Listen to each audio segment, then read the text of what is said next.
Será que vale a pena investir no fundo imobiliário Vino11, um fundo de lajes corporativas? É isso que você vai ficar sabendo nesse vídeo aqui hoje. Vino11, será que vale a pena você investir o seu dinheirinho nele? Só nesse slide aqui agora você já vai pegar uma boa visão desse fundo imobiliário. Acompanhe aqui comigo.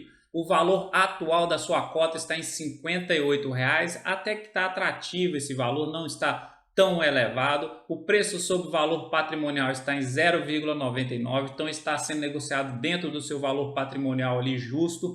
O seu dividend yield de hoje está de 9,83% nos últimos 12 meses. É o quê?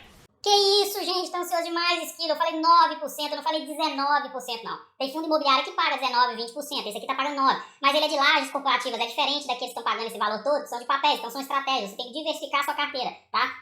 Calma, nós vamos chegar lá. E a sua valorização nos últimos 12 meses foi uma desvalorização de 3,33% e no mês atual 1,76%. Esse Esquilo tá aí sempre nessa loucura aí, nessa ansiedade toda. Vamos lá. Lajes corporativas é o segmento de atuação desse fundo imobiliário. Ele tem um tipo de gestão ativa e o público-alvo são os investidores em geral. Ele tem uma boa liquidez média diária de R$ 2 milhões sendo negociados todos os dias. E aqui embaixo o seu gestor é a Vinci Real Estate, gestora de recursos, e o seu administrador e escriturador a BRL Trust, distribuidora de títulos e valores mobiliários. Ele possui hoje 12.673.868 cotas distribuídas para 91 mil cotistas aproximadamente. Possui taxa de administração e vamos entender ela aqui. Até 500 milhões, taxa de administração seria de 1,2% ao ano. Sobre o valor que exceder 500 milhões até 1 bilhão de reais, 1,10% ao ano. E sobre o valor que exceder 1 bilhão de reais, 1% ao ano. E tem taxa de performance, como que ela é? 20% da soma dos rendimentos efetivamente distribuídos no período que excederem a rentabilidade do IPCA, acrescido de um spread de 6% sobre o valor total integralizado de cotas do fundo. Então, só nesse primeiro slide a gente percebe que ele está sendo negociado dentro do seu preço sobre valor patrimonial, tranquilo ali, tem um bom dividendo, tem uma boa liquidez média diária. Então tem três parâmetros muito bons aqui sendo avaliados. Pegando o histórico do seu dividend yield, ele é um fundo imobiliário novo, ele está no mercado desde o finalzinho de 2019 e aqui seria a evolução do seu dividend yield. Então ele está aí nessa casa mais ou menos dos 9,5% ao ano. Eu sou rica! Rapaz, só pode ser sexta-feira hoje, porque essa galera hoje tá toda animada aqui, não tô entendendo. É gritaria pra cá, gritaria pra lá. Continuando aqui, Datacom e data de pagamento, para você ter uma ideia quando que você tem que ter a cota na sua carteira, para você ter o direito de receber o pagamento. Então, normalmente a Datacom dele é no final do mês, ali entre o dia 26 ao dia 31 do mês, mais ou menos, e a sua data de pagamento é no meio do mês seguinte. Então, é entre o dia 12 ao dia 16 do mês seguinte, ok? Hoje é sexta, não tem jeito não. Mussum Zacarias veio dançar aqui também, veio avacalhar o vídeo aqui hoje, então só pode ser, tá todo mundo animadinho, só pode ser sexta-feira. Agora, olhando a carteira do fundo imobiliário, vamos ver se ela é diversificada tanto em quantidade de ativos quanto geograficamente. E aqui a gente vê que o patrimônio líquido do fundo imobiliário ao final de setembro era de 745 milhões e as participações em ativos imobiliários totalizavam 826 milhões. As aplicações financeiras totalizam 89 milhões, que inclui 34,7 milhões em fundos referenciados DI com liquidez imediata e 54,4 milhões em cotas de fundos de investimento imobiliário com liquidez. O fundo possui ainda 164 milhões em obrigações referentes a aquisições de imóveis a prazo, das quais 46,7 milhões apresentam vencimento de até 12 meses. Então, como que está aqui distribuído o seu PL? Vamos só entender que através desses gráficos de barra. Imóveis, 826 milhões. Aplicações financeiras, 89 milhões. Então, o menos negativo aqui são as obrigações de 164 milhões. Outros aqui também obrigações de 8 milhões, que totaliza esse patrimônio líquido final de 745 milhões. Isso aqui são dados importantíssimos para a gente avaliar na hora de escolher um fundo imobiliário também, que seria a taxa de ocupação média e a taxa de inadimplência também. Hoje ele tem uma taxa de ocupação média de 99,3%, então praticamente todos os imóveis deles estão todos eles com inquilinos, todos eles estão ocupados. E aqui embaixo a inadimplência líquida média dele, ó, zerada, zerada. Então isso aqui é perfeito, tá bom? E o vencimento dos seus contratos pela porcentagem de receita do aluguel, maior parte, ou seja, 94% está no vencimento de 2025 para frente. Então, uma maravilha esse slide aqui agora. A taxa de ocupação altíssima, 100% praticamente, inadimplência zero e vencimento de contrato para longo prazo. E quais são os tipos de contratos? Então, 48% são contratos atípicos, que são aqueles contratos que são feitos especialmente para aquele inquilino, por alguma característica do próprio cliente ali que precisa fazer um contrato diferenciado. E o contrato típico, 52%. Então, está no meio a meio.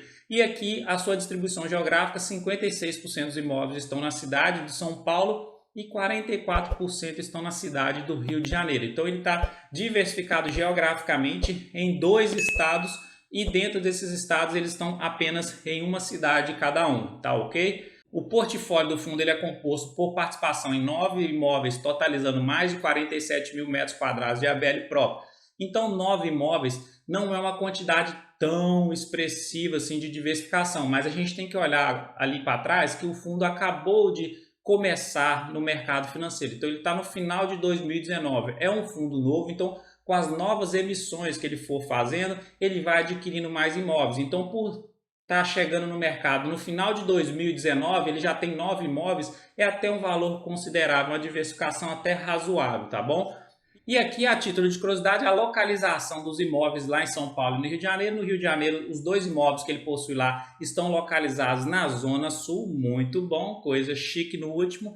E aqui em São Paulo, eles estão localizados em Pinheiros, Jardins, Paulista, Chucrizaidan, eu acho que é isso mesmo que fala, os paulistas aí me corrijam, por favor, e Alphaville. Então, são imóveis distribuídos aqui mais em São Paulo do que no Rio de Janeiro. E aqui a gente do lado a gente só vê a título de curiosidade o Oscar Freire 585 na rua Oscar Freire, lá em São Paulo. Então ele tem 66,7% de participação nesse prédio. A taxa de ocupação é 100%, o tipo de contrato é um contrato típico e a região Jardim, São Paulo, e os principais locatários quem são? O WeWork e a Vitacom.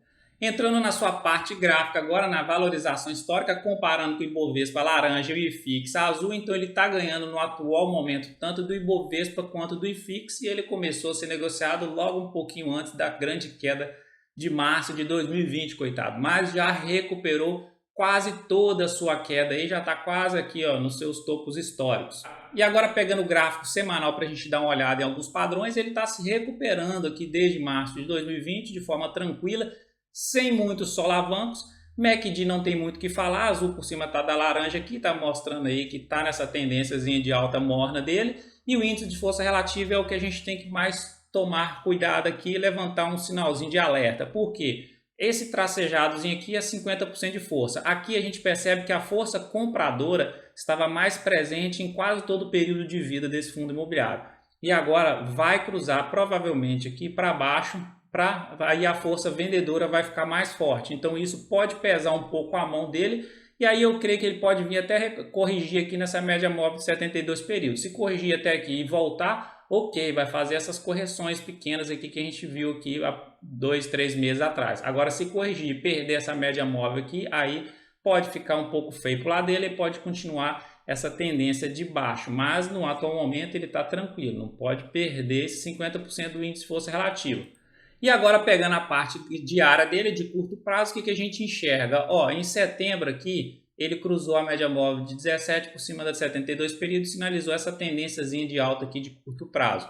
E o que é interessante que agora, ó, ele perdeu ontem, tá? Essa média móvel de 72 períodos e fechou abaixo dela. Isso aqui agora vai se tornar uma resistência para ele, essa aqui também é uma resistência. Então vai ter mais dificuldade agora para voltar aqui e romper. E aí pode sinalizar uma tendência de baixa para ele buscar lá a média móvel do gráfico anterior que a gente falou de 72 períodos. Então agora é aguardar para ver, porque aqui ó, quando fecha abaixo das médias móveis ele costuma descer um pouquinho. Então provavelmente que agora pode ser que ele desça. E aqui a gente percebe também no MACD que está azul por baixo da laranja, as duas apontando para baixo, sinalizando tendência de baixa no curto prazo. E aqui o índice de força relativa, mesma coisa, apontando para baixo e força vendedora mais forte no atual momento nele. Então eu acho sim que ele vai descer mais um pouquinho aqui, e aí talvez quem gosta desse fundo imobiliário, não é recomendação nem de compra nem de venda, mas a análise gráfica, gente, serve para isso, para a gente olhar os times ali, os pontos de entrada quando a gente vai fazer os nossos aportes. Então eu, por exemplo, se eu investisse no VIN11, eu esperaria mais um pouquinho para ele reverter os sinais nesses indicadores aqui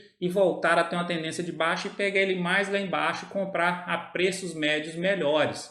Agora, falando na parte fundamentalista dele, o que eu acho? O preço sobre valor patrimonial dele tá legal, a sua liquidez tá muito boa também, a sua diversificação, a gente tem que levar em consideração a idade do fundo. Ele é um fundo imobiliário novo ainda, está desde o finalzinho de 2019, nem considera 2019, né? Então 2020 e 2021 tem um ano e pouco ainda, já está com 9 ativos e os 9 ativos dele bem localizados na cidade de São Paulo e de Rio de Janeiro, em regiões boas. Então, para mim, é um fundo imobiliário muito interessante para continuar estudando ele, para a gente ver o crescimento dele no longo prazo, tá bom? E aí fica a critério de você aí para ver se vale a pena ele entrar na sua característica, na sua filosofia de investimento aí, para você diversificar com fundos imobiliários de lajes corporativas que você ainda não tem. Existem outros fundos de lajes corporativas bem mais antigos do que ele no mercado, e aí vale a pena dar uma comparada antes de você já sair fazendo aportes